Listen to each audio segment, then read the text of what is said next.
Hey everybody, Richard here with CRG Games, and I've got another commander deck for you. So this one actually belongs to the owner of my LGS, that is Enchanted Blade Gaming, and this belongs to Tyler. So quick little backstory, he's been a Flesh and Blood player for a while now, and he's really good. And then he got into Magic, and he's pretty good at Magic too. So I believe this is one of his first or early commander decks. And Chatterfang is really cool, and I've played against this deck several times. It is pretty good. As far as budget-wise goes, I believe it's running right around $300. Yeah, anywhere from $228 to $300, depending on what version of the cards and where you get them. So the focus of this deck is to, of course, make Squirrel tokens, pump them up, and deal lots of damage. And there's a lot of cool stuff in here. So we'll take a look and see what you think. All right, we're going to start off with our creatures, and we've got Ornithopter of Paradise. This is Modern Horizons 2. This is the retro traditional foil. And we've got Squirrel Mob, Ravenous Squirrel. You're going to see, of course, a common theme here. Woodland Champion, and I actually think this card is probably, this card's 5 cents. I think that's a little bit on the cheap side for what it does, especially because of how common tokens are. Whenever one or more tokens, ETBs, under your control, put that many 1/1 counters on Woodland Champion. So especially if you're doing something with like doubling season or making tons of treasure tokens, by default, Woodland Champion is going to get really big. So that's one of my favorite creatures in here. We've got Wolverine Riders, Ivy Lane Denizen, a lot of things to put 1/1 counters on stuff, and again, beef things up. We got Scurrid Colony, Rex Sage, which is for removal. Always a good thing to have in your back pocket. Then we've got Beast Whisperer in here, so whenever you cast a creature spell, you're going to draw a card, so you can have some card draw in this deck as well. Then we've got Marin of Clan Neltoth. So Marin's pretty cool. It says whenever another creature you control dies, you get an experience counter. So that can include token creatures. At the beginning of your end step, choose target creature card in your graveyard. If that card's CMC is less than or equal to the number of experience counters you have, return it to the battlefield, otherwise put it in your hand. So because you've got lots of tokens, Squirrel tokens, you're going to be able to get lots of experience counters on this if you are chump blocking with them or just swinging out or sacking them. So, and then you can return, spells from your graveyard. So that is a nice little thing to have in your back pocket there. We got Nested Shambler, creates tokens. Draykeeper also creates tokens. Llanowar Elves for a mana dork. Toski is just a great squirrel card. Even if he wasn't a squirrel, just his ability is really good. It's indestructible. It does attack each turn if able, but it's indestructible. And whenever a creature, and that's the important part in Toski, whenever a creature you control deals combat damage to a player, draw a card. So it doesn't have to be him. If you swing out with a bunch of 1/1s, multiple different players, say you're playing in a pod, you're going to be able to draw a card off of each one of those that dealt combat damage. So Toski, one of my favorites. We've got Old Gnawbone. This goes back to Woodland Champion. When a creature, and again it's a creature you control, deals combat damage to a player, create that many treasure tokens. So especially if Woodland Champion, if you pump him up with the tokens and then you swing out and he deals the damage, then he's going to create that many tokens and you're going to get that many counters. Like, it just all feeds back into each other. And Old Gnawbone is he's just a great dragon all around. We've got Scurry Oak. This is going to be for tokens and counters. So it says whenever one or more 1/1 counters are put on Scurry Oak, you may create a 1/1 green squirrel creature token. And we've got Sanctum Weaver, Paradise Druid, also a mana dork there. Circle of Dreams Druid. This is going to be great because you're going to be able to tap this for a lot of mana, of course, because of the scroll tokens. You got Bloodline Pretender, Deep Forest Hermit. This is Modern Horizons 1 retro time-shifted foil etched. The name's this long. That's what that is. Really great card. We've got Elvish Visionary, Squirrel Wrangler, from one of my favorite sets, Prophecy. We got Squirrel Sovereign to beef up your little squirrels. We got a Lotus Cobra, gives you that landfall effect, which is really nice. And we got Priest of Forgotten God. So I think, honestly, this card is about $5 when I checked it.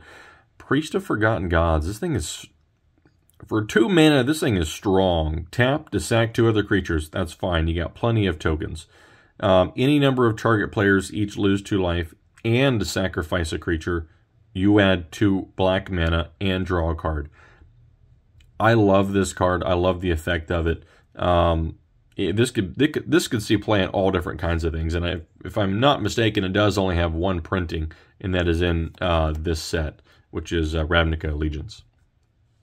Then we've got Damagoth Titan. His effect, where you must sacrifice a creature if he attacks or blocks, is absolutely fine, because you should have multiple ways to generate lots of tokens. So very early on, you can get out on 11-10, go ahead and attack or block, and then just, sacrifice the little tokens you got. It's no big deal. We've got Underworld Hermit here. It's going to be for token generation. We've got Nyx Bloom Ancient. This is for additional mana. Grist the Hunger Tide. He makes a lot of tokens as well. We got Tevish Zat, Doom of Fools. This guy's just kind of crazy because he can gain control of all commanders, and then you put all commanders from the command zone onto the battlefield under your control. So that is a rough one. If you get it off, that's going to really hurt the other players. I don't remember if any games that I had played with Tyler, if he had used that ability or not. I know he's gotten close, but once this starts getting close to 10, you really got to, do whatever you can to get rid of it, because it's going to suck. Next, we're going to move on to spells. So we've got Verdant Command. That's a showcase, that I think they called it the sketch, right? Yeah, the sketch showcase, basically, is what I'm going to call it. Foil. We got Blade Brand, Might of Oaks. Target creature gets +7/+7 until end of turn. I love the detail in this art. For one, you get the giant squirrel, tromping through the forest, and you got these little people here, just watching him from a distance. Reminds me of, I think it's Jurassic Park 2, where they're in the tree and they're watching like the Brontosaurus go by. We got Barrier Breach. That might have been the first one, though. Sats Will, Stony Strength for more counters. You got Vitalizing Wind. There is a wind, I guess, series of cards in Prophecy. My favorite is Searing Wind because it's red. But this gives creatures you control +7/+7 till end of turn. So if you've got plenty of things in this deck to produce lots of mana. If you swing out with a bunch of tokens and you give them all +7/+7, that's pretty much game at that point, if the opponents can't block. We've got Putrefy. Next, we've got sorceries. We got Wild Endeavor. That will make tokens. Chatterstorm, also for squirrel tokens. Agadeem's Awakening. This is a great one because it's a land on the other side, and it can enter untapped if you pay 3 life. Or you can return from your graveyard to the battlefield any number of target creature cards that each have different CMC X or less. So Agadeem's Awakening is one of the best cards from Zendikar Rising, and it's one that I really, really like. And we've got Cultivate, a little bit of ramp, Chatter of the Squirrel, Terramorph, which is a little more ramp there. We got Grow from Ashes, also ramp. Diabolic Tutor. He doesn't have in here like a Vampiric Tutor or any of the super expensive tutors, but Diabolic Tutor definitely gets the job done. We got Acorn Harvest, more squirrel tokens. Kin Tree Invocation. This is kind of a neat one because you've got things in here that pump creatures up a lot. This, for 2 mana, put an XX black and green Spirit Warrior creature token onto the battlefield, where X is the greatest toughness among creatures you control. So you can do this relatively early by playing Damagoth Titan, and then for 2 more mana, you're going to get another. You're going to get a 10/10 because its toughness is 10. For 2 mana, that's pretty good. We got Sign in Blood. The Immortal Sun, definitely. The Immortal Sun is just a great artifact all around. with the amount of ramp in this deck, you can usually get it out pretty early. And its abilities are just amazing. This is just an amazing card, and that's why it's about 30 bucks. We've got Replicating Ring, Sword of Sinew and Steel. We've got Soul Ring. Altar of the Brood is going to wreck your opponent's libraries, and it's one of my favorite cards. Definitely underpriced.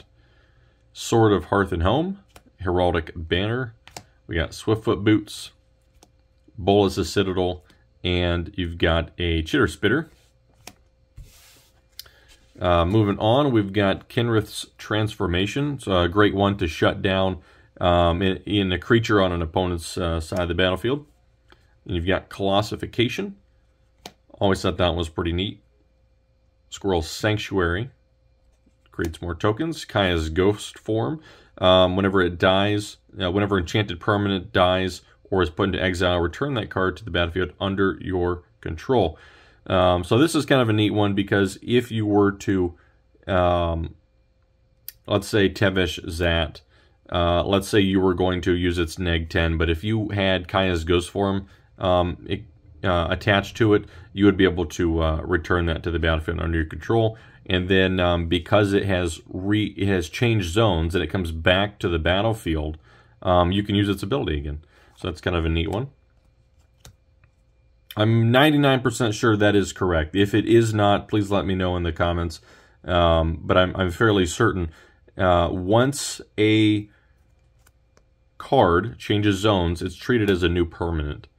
So in that case, you could use its ability again. It's almost like a flicker. You've got a Moldervine Reclamation, Tangled Florahedron, which is a creature on one side that is a mana dork, and then on the other side is a land that enters tapped. We've got Yavimaya, Cradle of Growth. Each land is a forest, in addition to its other types. That is a Modern Horizons 2 foil. Very nice. Darkboar Pathway. And we got Gingerbread Cabin. Fable Passage. Exotic Orchard, pretty much a standard in just about every deck these days. Lair of the Hydra. We've got Verdant Catacombs, because it is a black-green deck. Or Golgari. We got Path of Ancestry. Command Tower, and then Castle Lochthwain. That is a Throne of Eldraine foil, also very nice.